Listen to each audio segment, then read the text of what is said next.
ذلك الكتاب لا ريب فيه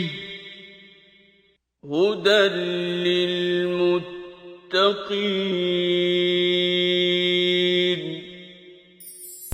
كتاب الله للأرواح روح به تحيا النفوس وتستريح كتاب الله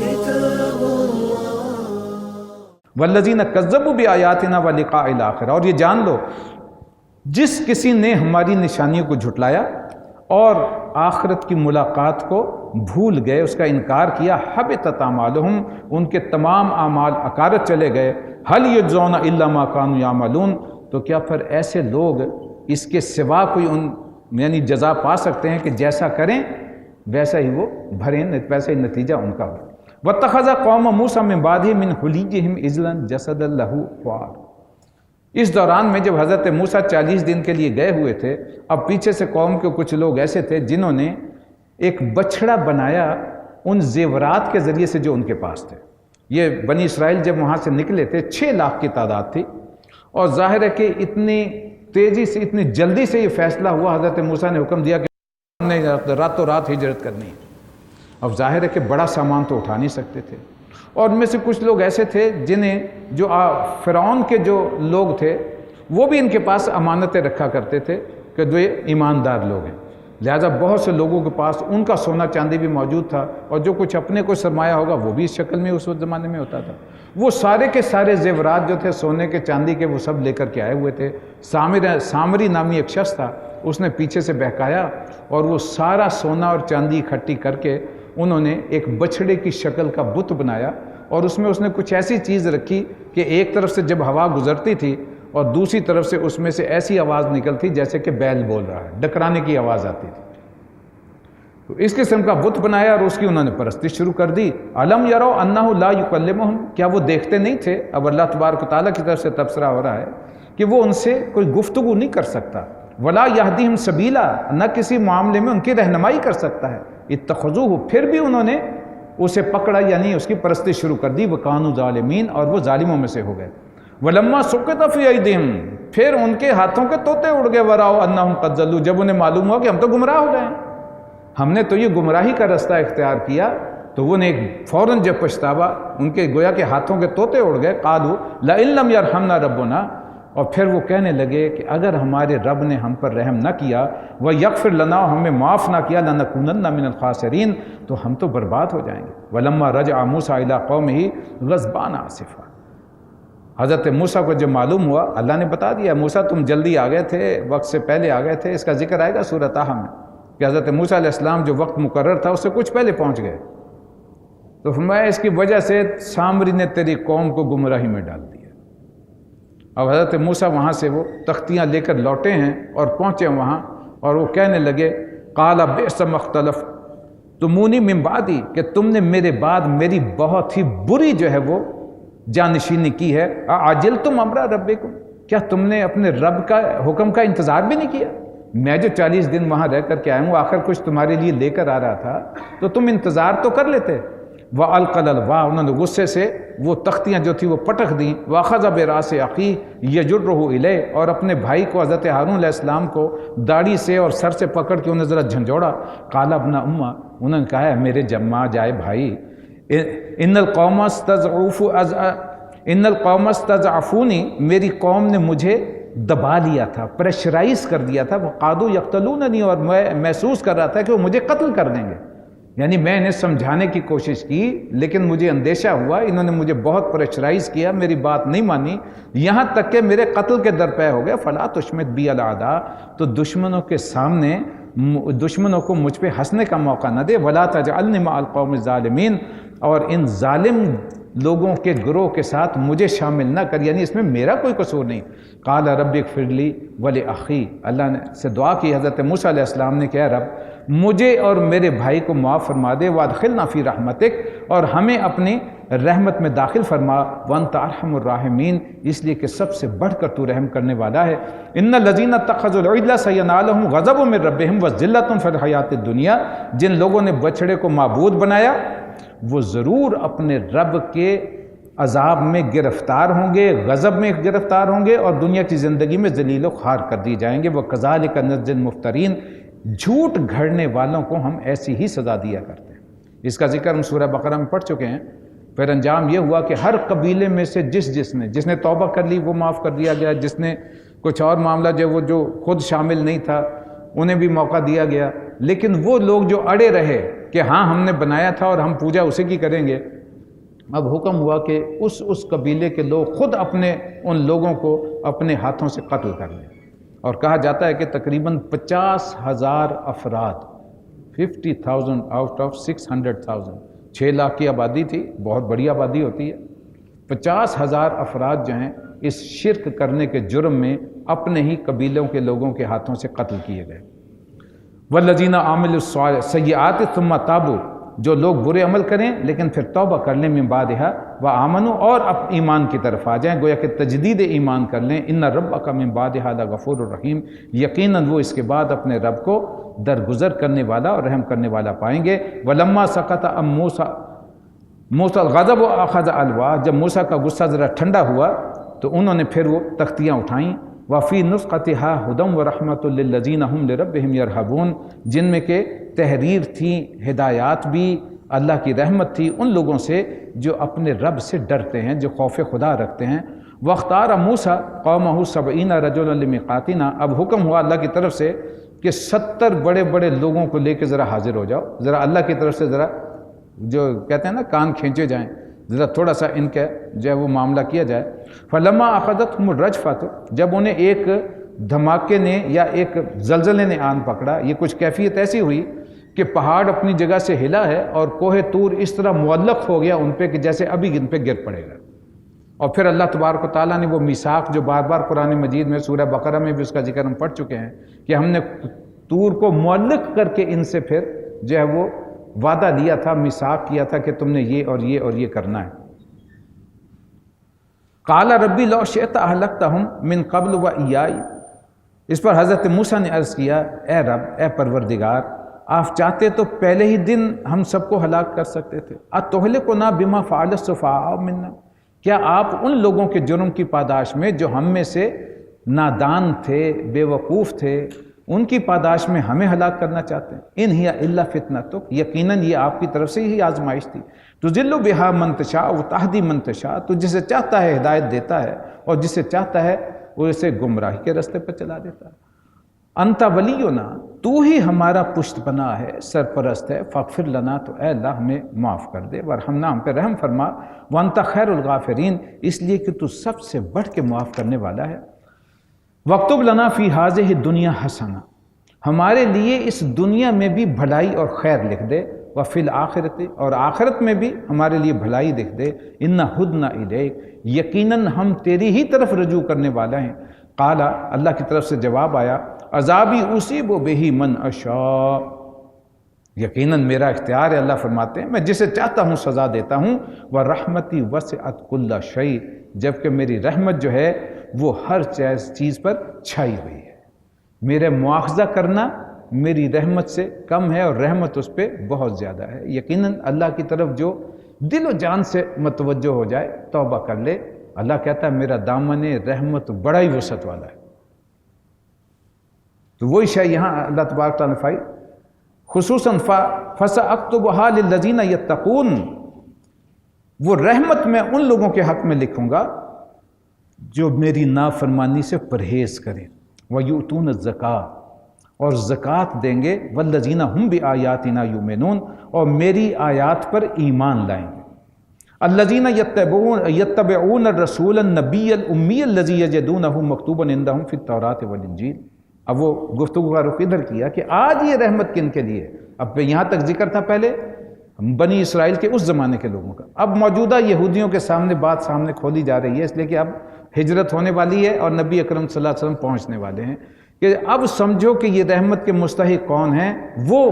جو اس پیغمبر یعنی محمد رسول اللہ صلی اللہ علیہ وسلم کی امی پیغمبر کی ہمارے پیروی اختیار کریں گے، اتباع کریں گے، جن کا ذکر انہیں اپنے ہاں تورات میں، انجیل میں لکھا ہوا ملتا ہے۔ یامرہم بالمعروف، جو انہیں حکم دیتا ہے نیکی کا، وینہاہم عن المنکر، اور منکرات سے روکتا ہے، ویحل لہم الطیبات، اور ان کے لیے پاک چیزیں حلال، ویحرم علیہم الخبائث، اور گندی ناپاک چیزیں ان پہ حرام کرتا ہے، ویضع عنہم اسرہم، اور ان پر سے وہ بوجھ اتارتا ہے جو انہوں نے ان پر لدے ہوئے ہیں، والاغلال التی کانت علیہم، اور وہ بندشیں کھولتا ہے جس میں وہ جکڑے ہوئے ہیں۔ اس لیے کہ اس قوم نے بھی جیسے آج ہم نے مختلف رسوم و رواج کے طوق خود بنا کر کے اپنے گلے میں ڈالے ہوئے ہیں۔ شادی بیاہ کرنا ہمارے ہاں سب سے آسان کر دیا اللہ تبارک و تعالیٰ نے۔ محض ایک خاندان دوسرا خاندان اکٹھا ہو، اپنی بچی اور بچے کو لاؤ، گواہ سامنے رکھو، نکاح پڑھاؤ اور رخصت کر دو، اللہ اللہ خیر صلی اللہ، کوئی رسم ہے ہی نہیں۔ خوشی کرنی ہے تو جو لڑکا ہے وہ اپنے اخراجات کے ساتھ اپنے دوست احباب کو کھانا کھلائے یا جو کچھ بھی جس طرح انٹرٹین کرے، ولیمہ کرے، جو کہ سنت ہے۔ اور اس سنت کو نبی اکرم صلی اللہ علیہ وسلم نے فرمایا کہ یہ برا کھانا ہے اس لیے کہ اس میں غریبوں کو نہیں بلاتے، صرف رشتہ داروں تک محدود ہے، یہ الفاظ بھی فرما دیے۔ اور ہم نے اس میں کتنی رسمیں بڑھا کر کے اور کہاں سے کہاں پہنچا دیا۔ اب وہ شادی ہوتی ہی نہیں جب تک کہ لاکھوں روپے کا خرچہ جو ہے وہ سرمایہ پاس نہ ہو۔ نتیجہ کیا ہے؟ بچیاں کنواری بیٹھی رہتی ہیں، لڑکے آوارہ پھرتے ہیں، نتیجہ بدکاری کی شکل میں نکلتا ہے، اور معاشرہ ایک گندگی کا ڈھیر بن کے رہ جاتا ہے اور زوال پذیر ہوتا ہے۔ زوال کی پھر انتہائی حدوں کو چھوتا ہے جب انسان سمجھنے کے باوجود، ماننے کے باوجود بھی عمل کرنے پر تیار نہ ہو۔ تو یہ وہ طوق تھے جو بنی اسرائیل نے اپنے گلے میں ڈالے ہوئے تھے، اور رسول اللہ صلی اللہ علیہ وسلم اللہ فرما رہا ہے ہم نے کس لیے بھیجے؟ تاکہ ان کے گلوں میں سے یہ جو بوجھ انہوں نے اپنے اوپر لاد لیے، جو مختلف رسومات کے طوق اپنے گلوں میں ڈال دیے، انہیں وہ کھول دے۔ جب وہ نبی آئیں گے فرمایا اللہ کی سب سے زیادہ رحمت کے وہ لوگ مستحق ہوں گے جو ان کی اتباع کریں گے۔ فَالَّذِينَ آمَنُوا بِهِ، پس جو لوگ ان پر ایمان لائیں گے، وَزَّرُوهُ، ان کی عزت اور تکریم کریں گے، وَنَصَرُوهُ، ان کی مدد کریں گے اقامت دین کے لیے، وَاتَّبَعُوا النُّورَ الَّذِي أُنزِلَ مَعَهُ، اور اس نور کی یعنی قرآن کی جو ان کے ساتھ نازل کیا جائے گا اس کی اتباع کریں گے، أُولَٰئِكَ هُمُ الْمُفْلِحُونَ، وہ ہوں گے حقیقت میں فلاح پانے والے، وہ ہوں گے اپنے رب کی اس رحمت کے مستحق جو اس کے غضب پہ حاوی ہے۔ قُلْ يَا أَيُّهَا النَّاسُ، اب دیکھیے اسی پس منظر میں اللہ نے دعوت دے دی، انی رسول اللہ علیکم جمیعا الذی لہ ملک السماوات والارض، جان لو کہ میں تم سب کی طرف اللہ کا پیغمبر ہوں، اس اللہ کا جو زمین و آسمان کا بادشاہ حقیقی ہے، لا الہ الا ہو، اس کے سوا کوئی معبود نہیں، یحیی و یمیت، وہی زندگی دیتا ہے وہی موت دیتا ہے۔ فآمنوا باللہ ورسولہ النبی الامی الذی یؤمن باللہ وکلماتہ، پس ایمان لاؤ اللہ پر، اس کے رسول صلی اللہ علیہ وسلم نبی امی پر،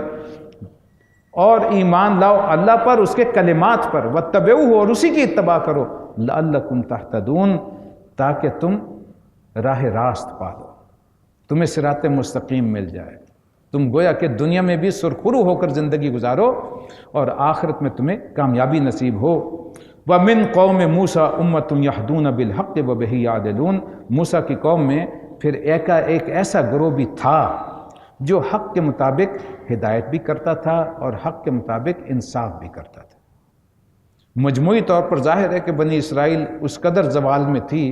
کہ وہ تباہ و برباد ہو کر کے رہی۔ کچھ لوگ تھے جن میں سے کچھ لوگ پھر ایمان بھی لے آئے۔ وَقَطَّعْنَهُمْ اثْنَتَيْ عَشَرَةَ أَسْبَاطًا أُمَمًا، پھر ہم نے اس قوم کو 12 گھرانوں میں گویا کہ تقسیم کر دیا، اور ایک مستقل جو ہے وہ گھرانے بنا دیے، قبیلے بنا دیے۔ وَأَوْحَيْنَا إِلَىٰ مُوسَىٰ، اور موسیٰ کو ہم نے وحی کی، اِذِ اسْتَسْقَاهُ قَوْمُهُ، جب کہ قوم نے اس سے پینے کے لیے پانی مانگا، أَنِ اضْرِب بِعَصَاكَ الْحَجَرَ، کہ اس پتھر پر اپنا ضرب لگاؤ، فَانْجَبَسَتْ مِنْهُ اثْنَتَا عَشْرَةَ عَيْنًا، اس میں سے 12 چشمے جو ہیں وہ اچانک پھوٹ پڑے، قَدْ عَلِمَ كُلُّ نَاسٍ مَشْرَبَهُمْ، اور ہر گروہ نے اپنے پانی لینے کی جگہ متعین کر لی۔ وَظَلَّلْنَا عَلَيْهِمُ الْغَمَامَ وَأَنزَلْنَا عَلَيْهِمُ الْمَنَّ وَالسَّلْوَىٰ، اور پھر ہم نے ان پر بادل کا مسلسل سایہ کیے رکھا، ان پر من و سلوہ اتارا اور حکم دیا کلوا من طیبات ما رزقناکم کہ کھاؤ ان پاکیزہ چیزوں کو جو ہم نے تمہیں رزق کے طور پر عطا کی ہیں وما ظلمونا ولکن کانوا انفسہم یظلمون تو پھر جو کچھ انہوں نے کیا وہ ہم پہ تو ظلم نہیں کیا، اپنے آپ سے ظلم کیا ہے۔ یعنی اس کے بعد جو ناشکری کی روش اختیار کی اسے اللہ تبارک تعالیٰ فرمایا کہ وہ ہم پہ زیادتی نہیں تھی، انہوں نے اپنے آپ پر زیادتی کی۔ جب بھی کوئی قوم اللہ کی نعمتوں کو ٹھوکر مارتی ہے اس کی شکر گزار نہیں بنتی۔ اللہ کا تو خوشخبری بھی ہے، وارننگ بھی ہے، لئن شکرتم لازیدنکم، میرے شکر گزار بنو گے تمہیں اور عطا کروں گا، مزید عطا کروں گا، لیکن وَإِن كَفَرْتُمْ إِنَّ عَذَابِي لَشَدِيدٌ، یہاں بھی رحمت نظر آتی ہے کہ وارننگ ہے، لیکن یہ نہیں کہا کہ لازماً سزا دے دوں گا، وارننگ دی ہے اس انداز میں کہ جان لو میرا عذاب، میری پکڑ بھی بہت سخت ہے۔ تو اللہ کی جب بھی ناشکری کرتی ہے کہ قوم تو نتیجہ پھر یہ نکلتا ہے۔ وَإِذَا قِيلَ لَهُمُ اسْكُنُوا هَٰذِهِ الْقَرْيَةَ، اور جب انہیں حکم دیا گیا کہ جا کے اس بستی میں آباد ہو جاؤ، وَكُلُوا مِنْهَا حَيْثُ شِئْتُمْ، اور وہاں کی پیداوار سے حسب منشا روزی نکالو اور کھاؤ، وَقُولُوا حِطَّةٌ، اور حِطَّةٌ کہتے جاؤ، یعنی کہ اے اللہ ہمیں معاف فرما۔ یہ وہی ہے عاجزی اور انکساری کے ساتھ وہاں داخل ہو، یہ کہتے ہوئے کہ اللہ تیرا شکر، اللہ ہمیں معاف فرما، استغفار کرتے ہوئے، وَأُدْخُلُوا الْبَابَ سُجَّدًا، اور جھکتے ہوئے اس کے دروازوں میں داخل ہونا، نغفر لکم خطیئاتکم، تو ہم تمہاری خطائیں معاف کرتے رہیں گے، سنزید المحسنین، اور نیکوکاروں کو مزید جو ہے وہ عطا فرمائیں۔ اگر اس روش سے عاجزی انکساری تواضع کے ساتھ جاؤ گے، اللہ کا شکر کرتے ہوئے، اسے معافی کرتے ہوئے مانگتے ہوئے، تو اللہ تمہیں مزید عطا فرمائے گا۔ فبدل الذین ظلموا منہم قولا غیر الذی قیل لہم، تو ان میں سے اکثر لوگ جو ظالم تھے انہوں نے اس بات کو جو ان سے کہی گئی تھی اسے بدل ڈالا اور وہ کچھ کہا جو کہ نہیں کہا گیا تھا۔ فارسلنا علیہم رجزا من السماء بما كانوا یظلمون، نتیجے میں اس ظلم کی پاداش میں ہم نے آسمان سے ان پر عذاب بھیج دیا۔ یہ جو عذاب ہے یہ 12 سلطنتیں علیحدہ علیحدہ بنائیں، فلسطین مل گیا لیکن آپس میں پھوٹ پڑ گئی، علیحدہ علیحدہ 12 قبیلے تھے، 12 حکومتیں بن گئیں، 12 قبیلوں کی بادشاہی قائم ہو گئی، آپس میں بھی لڑتے تھے، اور جو ارد گرد کی قومیں تھیں وہ بھی ان پہ پھر جری ہو گئیں۔ جب آپس میں اتفاق اور اتحاد نہیں ہوگا تو نتیجہ پھر یہ نکلے گا۔ تو یہ ناشکری کا نتیجہ پہلے وہاں سے آغاز ہو گیا۔ وَاسْأَلْهُمْ عَنِ الْقَرْيَةِ الَّتِي كَانَتْ حَاضِرَةَ الْبَحْرِ، اور ذرا اس بستی کا بھی ان سے ذکر کرو جو سمندر کے کنارے واقع تھی۔ اِذْ يَعْدُونَ فِي السَّبْتِ اِذْ تَأْتِيهِمْ حِيتَانُهُمْ يَوْمَ سَبْتِهِمْ شُرًّا وَيَوْمَ لَا يَسْبِتُونَ، انہیں یاد دلاؤ وہ واقعہ کہ وہاں کے لوگ جو تھے وہ سبت کے دن کے احکامات کی خلاف ورزی کرتے۔ یوم السبت کہتے ہیں ہفتے کے دن کو، جس طرح ہمارے یہاں یوم الجمعہ ہے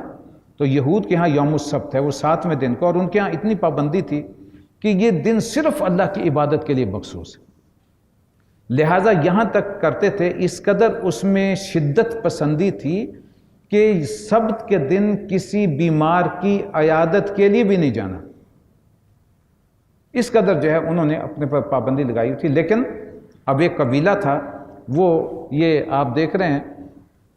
جو خلیج عقبہ ہے، جو یہ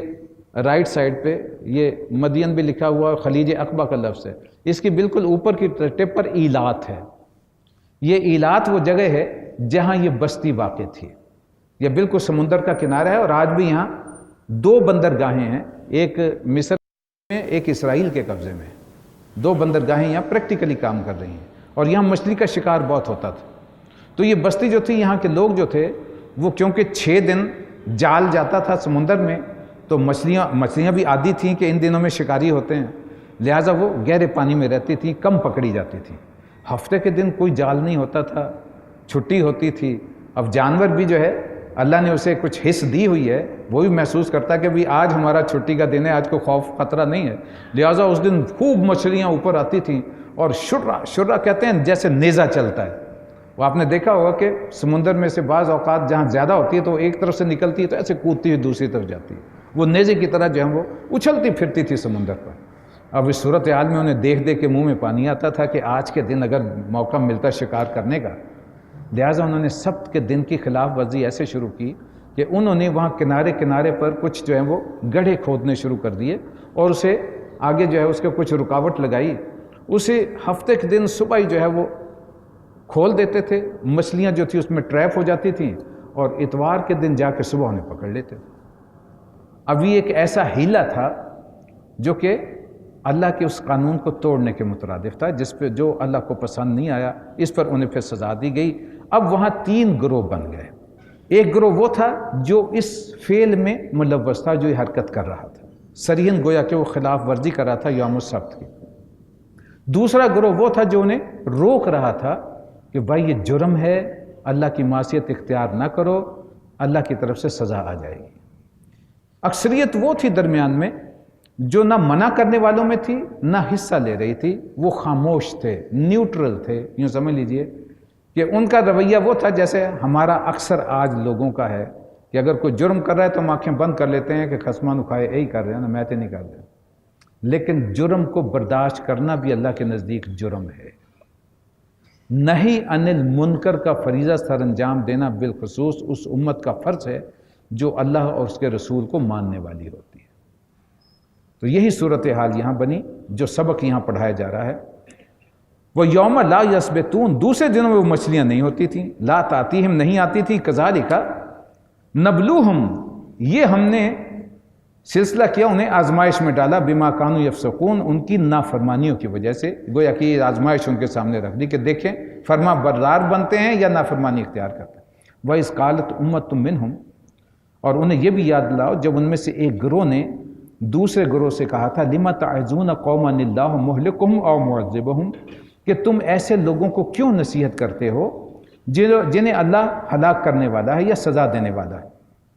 اور معذبہم عذاباً شدیدا, شدید عذاب دینے والا. قالو, تو جو روک رہے تھے نہی عن المنکر کا فریضہ سر انجام دے رہے تھے, انہوں نے جواب دیا انہیں قالو معذرۃ الی ربکم, ہم یہ چاہتے ہیں کہ قیامت کے دن اپنے رب کی بارگاہ میں حاضر ہوں تو یہ کہہ سکیں کہ اللہ ہم نے تو منع کیا تھا, اب یہ لوگ نہیں باز آئے تو اب تو جانے اور یہ جانے. ہم نے اپنی تئیں کوشش کی کہ یہ برائی سے باز آ جائیں. وَلَعَلَّهُمْ يَتَّقُونَ, تاکہ یہ اس کی نافرمانی سے بچ جائیں. فَلَمَّا نَسُوا مَا ذُكِّرُوا بِهِ, آخرکار جب انہوں نے ہماری ہدایات کو بالکل فراموش کر دیا, بھلا دیا. أَنْجَيْنَا الَّذِينَ يَنْهُونَ عَنِ السُّوءِ, تو ہم نے بچا لیا ان کو جو روک رہے تھے گناہ سے, جو روک رہے تھے برائی سے. وَأَخَذْنَا الَّذِينَ ظَلَمُوا بِعَذَابٍ بَئِيسٍ بِمَا كَانُوا يَفْسُقُونَ, اور باقی سب لوگوں کو جو ظالم تھے ان کی نافرمانیوں کی پاداش میں سخت عذاب میں ہم نے پکڑ لیا. فَلَمَّا أَتَوْا عَمَّا نُهُوا عَنْهُ قُلْنَا لَهُمْ كُونُوا قِرَدًا خَاسِئِينَ, تو جو پوری سرکشی سے یہ کام کیے چلے گئے تھے جس سے انہیں روکا گیا تھا, تو ہم نے ان سے کہا کہ جاؤ بندر ہو جاؤ ذلیل و خوار.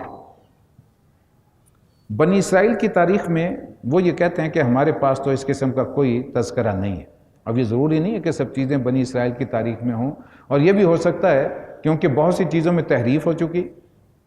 تو لہٰذا وہ بھی جو ہے وہ قصہ کہیں سے نکال دیا. جیسے آج اگر آپ 10 سال پہلے کی اور 20 سال پہلے کی تورات اٹھا کر کے دیکھیں تو بہت سی وہ چیزیں جو قرآن نے اشارہ کیا اس وقت اس میں نہیں تھی آج ہیں, یا اس وقت وہاں تھیں آج انہوں نے ختم کر دی. اس کی بہت بڑی مثال ہے جیسے اونٹ کا گوشت, خرگوش کا گوشت. قرآن مجید نے واضح طور پر چیلنج کیا تھا اس وقت کہ لاؤ تورات ہمیں بتاؤ کہاں لکھا ہے کہ اونٹ جو ہے وہ تمہارے ہاں حرام تھا. لیکن آج انہوں نے نئی جو بائبل اس وقت پرنٹ ہو رہی ہے تورات, اس میں واضح طور پر لکھ دیا ہے کہ اونٹ کا گوشت جو ہے وہ حرام. اس وقت کیا آپ نسخے نکالیں گے لائبریری سے تو اس میں کسی جگہ اس کا نام و نشان نہیں. تو یہ تحریر مسلسل ہے جو چل رہی ہے. ذلك الكتاب لا ريب فيه هدى للمتقين.